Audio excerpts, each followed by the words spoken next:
ಇವತ್ತು ಟನಲ್ ಬಗ್ಗೆ ಸಹಿ ಸಂಗ್ರಹ ಮಾಡ್ತಾ ಇದ್ದಾರೆ ಸರ್. ಆರ್ ಅಶೋಕ್, ತೇಜಸ್ವಿ ಸೂರ್ಯ ಅವರೆಲ್ಲ. ಒಳ್ಳೆಯದು, ಜಾಗೃತಿ ಮೂಡಿಸಲಿ. ನಾನು ಈಗಾಗಲೇ ಹೇಳಿದ್ದೀನಿ, ಅಶೋಕ್ ಅಧ್ಯಕ್ಷತೆಯಲ್ಲೇ ಒಂದು ಸಮಿತಿ ಮಾಡ್ತೀನಿ, ರೆಡಿ ದಿನ. ಅವರೇ ಯಾರು ಮೆಂಬರ್ ಮಾಡಬೇಕು ಅಂತ ಹೇಳಿ ಅದು ಮಾಡಕ್ಕೆ ಹೇಳಿದ್ದೀನಿ. ಇದು ನನ್ನ ಆಸ್ತಿ ಅಲ್ಲ, ಇದು ಯಾರ ಆಸ್ತಿನೂ ಅಲ್ಲ. ಇದು ಸಾರ್ವಜನಿಕರಿಗೋಸ್ಕರ ನಾವು ಮಾಡ್ತಾ ಇರೋಂಥ ಒಂದು ಯೋಜನೆ. ನಾನು ಎಲ್ಲ ಅಧ್ಯಾಯ ಮಾಡಿದ್ದೀನಿ. ನಾನು ಲಾಲ್ಬಾಗ್ನ ಹಾಳು ಮಾಡೋಕ್ಕೆ ಮೂರ್ಖನಲ್ಲ. ಲಾಲ್ಬಾಗ್ ಇತಿಹಾಸ ಕೂಡ ನನಗೆ ಗೊತ್ತಿದೆ. ಲಾಲ್ಬಾಗಲ್ಲಿ ಎಷ್ಟು ಜಾಗ ಉಪಯೋಗ ಆಗ್ತಾ ಇದೆ, ಎಷ್ಟು ಉಪಯೋಗ ಆಗ್ತಾ ಇಲ್ಲ ಅನ್ನೋದು ಕೂಡ ಗೊತ್ತಿದೆ. ರಾಜಕಾರಣ ಮಾಡಬೇಕು. ಇಡೀ ಬೆಂಗಳೂರಲ್ಲಿ ಟನಲಲ್ಲಿ ಮೆಟ್ರೋ ತಗೊಬರ್ಲಿಲ್ವಾ? ಟನಲಿಂದ ತಾನೇ ಮೆಟ್ರೋ ಬಂದಿದ್ದು. ಇವ್ರು ತಂದಿದ್ರಾ ಅದನ್ನ?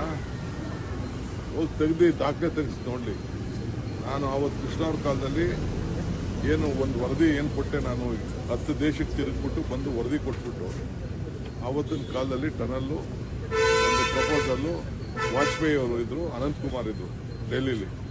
ಕೃಷ್ಣ ಅವರು ನಾವು ಹೋಗಿ ಒಂದು ರಿಪೋರ್ಟ್ ಕೊಟ್ಬಿಟ್ಟು ಅವತ್ತು ಪ್ರಾರಂಭ ಆಯಿತು. ಇವತ್ತು ನಾವೆಲ್ಲ ಅಧ್ಯಯನ ಮಾಡಿದ್ವಿ. ಅವ್ರಿಗೆ ಯಾವುದೇ ಅಭಿವೃದ್ಧಿ, ಈಗ ಜಾರ್ಜ್ ಅವ್ರ ಕಾಲದಲ್ಲಿ ಇದನ್ನ ಸ್ಟೀಲ್ ಫ್ಲೈಓವರ್ ಮಾಡಬೇಕು ಅಂತ ವಿರೋಧ ಮಾಡೋದು. ಸೊಲ್ಯೂಷನ್ ಏನು?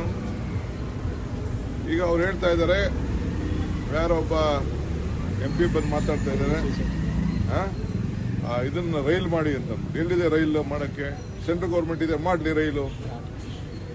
ಅದೇನೋ RTPS ಇದನ್ನ ಮಾಡ್ಬೇಕಂತೆ. ಅದೇ ನಾವು BRTS ಏನೋ ತಲೆ ಇದೆಯಾ? ಬೆಂಗಳೂರಲ್ಲಿ ಎಲ್ಲರೂ ಜಾಗ ಇದೆಯಾ RTPS ಮಾಡೋಕ್ಕೆ? ದಿನಕ್ಕೊಂದು 100 ಜನ ಸಾಯ್ತಾರಷ್ಟೇ. ಜಾಗ ಎಲ್ಲಿದೆ? ಈಗ ಹುಬ್ಳಿಲಿ ಟ್ರಯಲ್ ಮಾಡಿದ್ರು ಜಗದೀಶ್ ಶೆಟ್ಟರ್ ಅವರು, ಇವತ್ತು ಸಕ್ಸಸ್ ಆಗಿಲ್ಲ. ಅದು ಮಾಡಕ್ಕೆ ಎಲ್ಲಿ ಜಾಗ ಇದೆ ಹೇಳಿ? It is not possible. Practical ಆಗಿ ಅದೆಲ್ಲ ಪಾಸಿಬಲ್ ಇಲ್ಲ. ಸೊಲ್ಯೂಷನ್ ಕೊಡ್ಲಿ. ಟೀಕೆ ಮಾಡೋದು, ವಿರೋಧ